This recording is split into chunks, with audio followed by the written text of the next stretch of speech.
ஒரு காட்டில் ஒரு பெரிய சிங்கம் இருந்தது. அந்த சிங்கம் காட்டு மிருகங்களை வேட்டையாடி சாப்பிட்டு வாழ்ந்து வந்தது. ஒரு நாள் அந்த சிங்கம் ஒரு பசுமாட்டை பார்த்தது. உடனே அதை வேட்டையாட வேகமாக ஓடி வந்தது. சிங்கத்தை பார்த்த பசுமாடு வேகமாக ஓடி தப்பிக்க பார்த்தது. அப்பொழுது மனிதர்கள் வாழும் குகை ஒன்று அது கண்ணில் பட்டது. உடனே வேகமாக ஓடிப்போய் அந்த குகைக்குள் ஒளிந்தது. அந்த குகைக்குள்ள நிறைய ஆட்டுக்குட்டிகளும் இருந்தது. குகைக்குள் வந்த பசுமாட்டை பார்த்த ஒரு ஆட்டுக்குட்டி அந்த பசுமாட்டை விரட்ட பார்த்தது.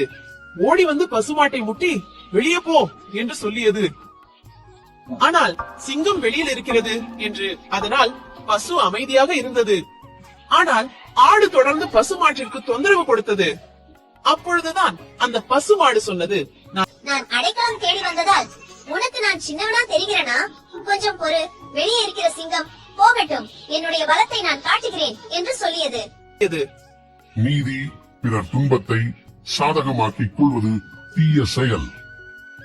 தேங்க்ஸ் ஃபார் வாட்சிங். லைக் பண்ணுங்க, கமெண்ட் பண்ணுங்க, சப்ஸ்கிரைப் பண்ணுங்க.